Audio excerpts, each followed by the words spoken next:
Yo, how's it going, everybody? Sugar Punch here, coming in with your Monday video. How was the weekend? Hopefully you all had a fun weekend. Got to get yourself a little R&R. Maybe got to spend some time with some family, some friends, hang out, have a good time, all that fun stuff. My weekend was great. Got to enjoy some time with some friends and got to enjoy my brother's birthday as well. So fantastic stuff. But let's get down to business. Let's get down to the nitty gritty. So as you can tell from the title of the video, I gained weight after I had a meal from my sugar fasting. Now, should I panic? Should I freak out? No, we're not panicking. We're not freaking out, y'all. That's going to happen. For any of you that have ever done any kind of fasting whatsoever before, you know that when you go after you spend 3 days, 4 days, 5 days, whatever, and you're fasting, whether you just did a water fast, a dry fast, or even sugar fasting, okay? When you go sit down and you eat a very hearty meal, expect when you jump on the scale the next day for the weight to have creeped back up. So if that was you, don't panic. Don't freak out. Remember, we talked about this last week. You're taking 2 steps forward and 1 step back, right? And what I mean by that is, let's say you're sugar fasting for several days. Let's say you choose a week. And let's say you drop 4 pounds, 5 pounds, something like that. And then the weekend rolls around and a dinner comes up that you weren't expecting, but it's a dinner that you go have with your family or you go have with your friends. You're eating yourself a cheeseburger or a pizza or a steak or whatever, right? A meal that has fat in it, without a doubt.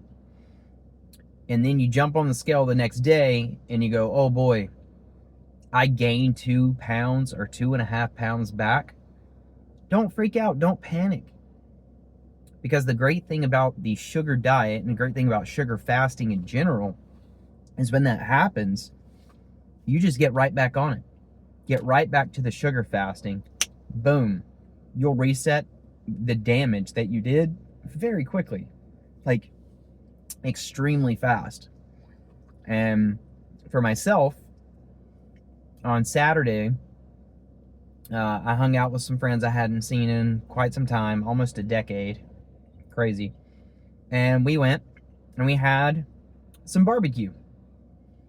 It was good. It was fantastic. Now, does that barbecue fall under the lean meat protocol? No, it did not. But that's okay. It's all good. And then yesterday, we went to go visit one of my brothers. And his birthday is this coming weekend, but we're not able to see him next weekend, but we were able to see him yesterday. And we sat down and we had a meal with him. So I enjoyed one of my favorite things, a cheeseburger with some ketchup and some bacon on there and some beard batter fries. It was fantastic. It was tasty. I loved it. I enjoyed it. Now, I knew jumping on the scale this morning, though, there was no way my weight was going to be still at 222 pounds, which is what I was at on Friday or Saturday morning, one of the two. And that's okay. That's all right. So y'all don't freak out about it, right? I even saw like some comments when I posted the weight of like, oh no, it's okay.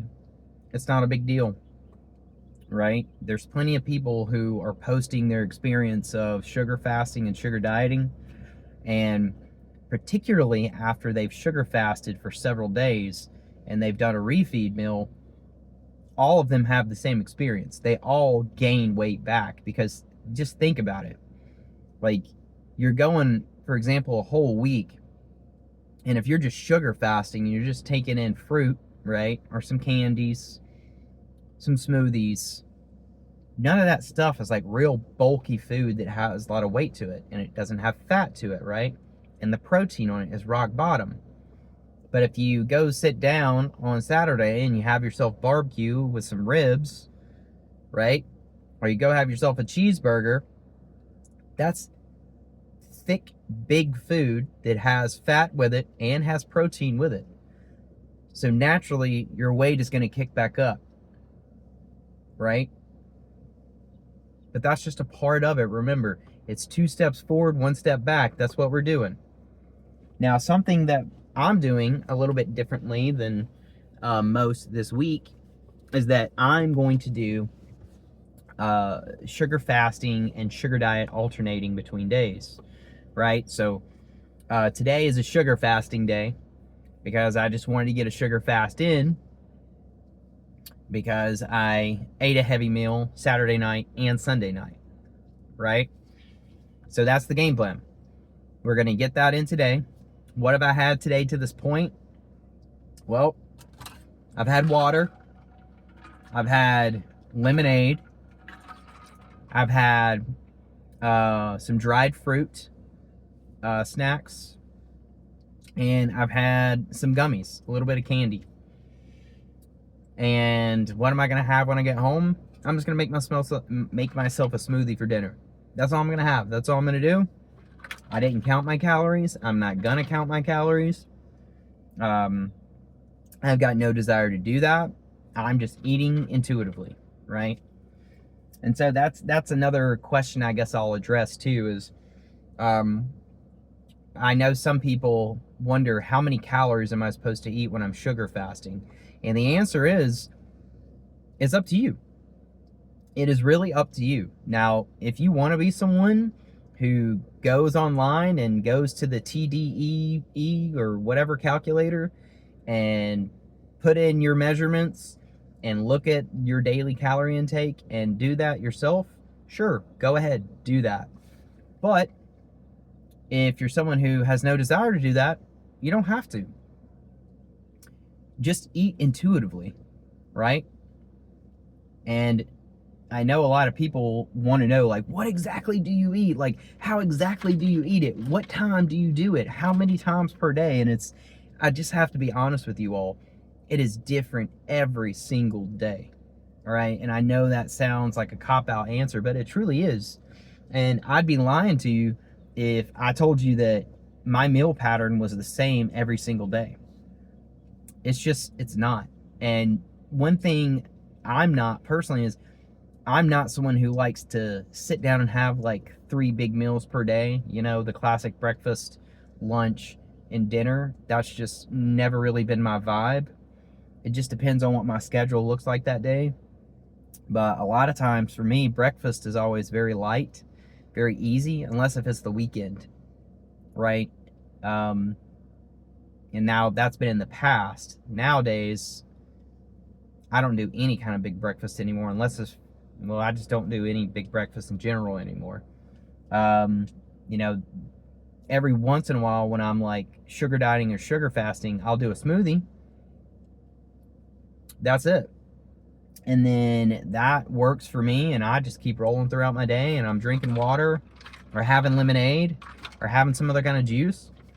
And then if I get a little hungry and I hear my body saying, talking to me intuitively saying, oh, you're hungry, go get something, I'll go have some fruit, or I'll go have some dried fruit, or I'll go have some candy. Something like that. It just depends on what I'm in the mood for. And that's another thing. Like, some days I enjoy candy, some days I don't. Some days I have just fruit, some days I don't. It really, really just depends, right? So a lot of this stuff, it just depends on you and who you are. That's something you got to realize. That's why it's important for you to try it yourself and figure out what works best for you. But yeah, we're just going to roll with the sugar fast today. And then tomorrow, we're going to sugar fast the entire day. Phone's getting way too hot. Once again, can't handle all that sugar. It's a lot of power. But we're going to roll with that. And then tomorrow we're going to sugar diet. So sugar diet, literally just going to be more sugar throughout the day. And then for the evening, we're going to kick in some starch. I've had a hankering for a baked potato with ketchup, so that's going to be my dinner. 100%, that's going to be my dinner, without a shadow of a doubt, right? And that's what I'm going to roll with. Now, what am I going to have the next sugar diet day? I don't know yet, but I'll definitely tell y'all. I'll tell you each and every day what I ate throughout my day, what I had, what I enjoyed, and then I'll definitely tell you what I had for dinner specifically on the sugar dieting days, because I know a lot of people are interested in that information, and they want to know how that works and how that plays out. But I can tell you all, for this month, the month of June, I set my weight loss goal to be at least 15 pounds. Now, last month, I had aimed for 20. I hit 21, actually, which was awesome. But this month, we're aiming to hit 15. So, once I get myself back down to my 222-ish area, right? I definitely like to hit the scale at the end of the month and see somewhere between like 205, 208. That's the goal. That's the game plan, right? And we're just rocking and rolling that. Now, I understand as we lose more weight, the weight's not going to drop off quite as quickly, but that's okay. We're in it for the long game. Remember that. Hopefully you're in it for the long game. But yeah, just wanted to give y'all an update of what the week's going to look like. So I'll keep you updated on what the weigh-ins are. I'll keep you updated on what I'm eating on the sugar diet days specifically. And we'll just monitor this weight and we'll see, because if it works, that's awesome. Fantastic. Just another way we can go about this sugar lifestyle. But if the sugar diet and sugar fasting alternating days isn't working too well, then I'll just go back to maybe sugar fasting for several days in a row. But instead of doing it 5 days in a row, maybe I'll do something like sugar fast 2 days in a row, and then throw in a sugar diet day on Wednesday, and then have Thursday and Friday both be sugar fasting days, and then Saturday evening I can have that as a sugar diet day. Something like that, right? But we're just going to play around with it, right? And I encourage you to play around with it too. In the comments, I've seen a lot of people telling me different methods and routes that they're using, and they're getting weight loss. Remember, that's the ultimate goal, people. It's just to lose the weight, right? And what's working for me might not work for you. What's working for me may work for you. We're all doing it a little bit differently, right? Especially the hugest variables will always be like the eating frequency, right? The eating frequency and how much you're eating, because it's so different for everybody. So don't get so locked into that. Don't feel like you have to like mimic exactly what someone else is eating to the T, and then mimic exactly to the T like how much someone's eating. Stop getting so caught up on the amount of calories, right? But anyway, I think that's all the rambling I got for today. I hope y'all had a great weekend once again, but we're gonna get up, we're gonna get back at it, and yeah, that's all I got for today. So till next time, get that sugar up in you, and all the best.